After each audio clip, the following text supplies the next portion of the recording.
Welcome to my Charlotte Mason morning routine with my toddlers. We have a lot of fun things planned for today, so I'm excited to take you along and show you what our everydays look like. If you've been thinking about doing Charlotte Mason with your little ones, or maybe you're in the midst of it, just looking around for inspiration, you've come to the right place. Welcome, my name is Lydia, and we are about to finish up our second year doing Charlotte Mason. I fell in love with the approach for a lot of reasons. I find it very intuitive, it's mom-friendly, and child-focused. One of the foundational principles is no formal education before the age of 6, so you don't have to worry about strict schedules or regimens or completing certain units or blocks by a certain time. There's a lot of freedom and flow to find the right fit for your family.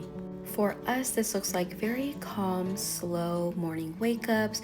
We take our time, I make breakfast, the kids play, and then when we're feeling more awake, then we head outside. And this is going to be no matter the weather, rain or shine, sleet or snow. Outdoor time is one of the most important values of the Mason way.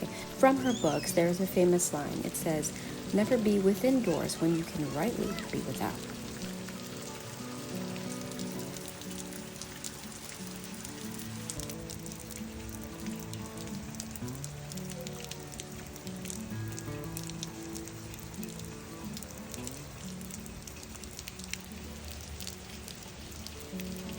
After enjoying the rain for a while, it's time for us to come inside, and here I have a flurry of books and activities all set up around a theme that I picked for this semester, and that is going to be space and the solar system. Here we have our homemade planet puzzle, which I think is some of our best work. The kids and I had so much fun creating it, and it incorporates art and math and science. We've gotten about 9 different games and activities just from this one project, so we call this our skills lab. We don't have a specific time or schedule where I sit them down and give them a lesson. Instead, I set up different stations and activities around the house that are on theme. Here's our reading rocket, complete with booster, payload, and first stage engine. The kids love to hang out here, but then out on the porch we have a diagram of the Dragon spacecraft. One of my favorite ways to introduce new units and concepts is through art, and this porch is basically our classroom at this point. A lot of learning has happened out here.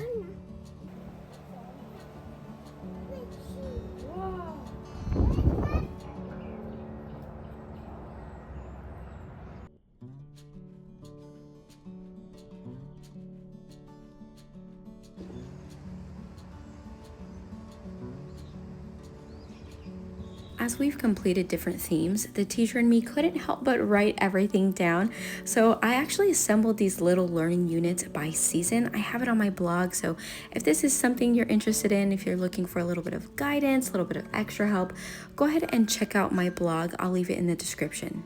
It's about time for lunch now, so I like to find a task that the kids can be involved with to help me prepare the meal. Here we're working with potatoes. We wash them, scrub them, stack them, and then I come in to slice them because today I've decided it's a little gloomy, so we could use something warm and comforting. So we're gonna make baked potato Parmesan pizza. I make a pizza about once a week because not only is it delicious and easy to make, but it provides ample room for learning opportunities for the kids. I make the counter accessible to them, and at any point in the process, they are welcome to jump right in. At every point, there is a skill to be practiced. Fine motor skills with pouring and mixing, putting on the pepperoni, kneading the dough.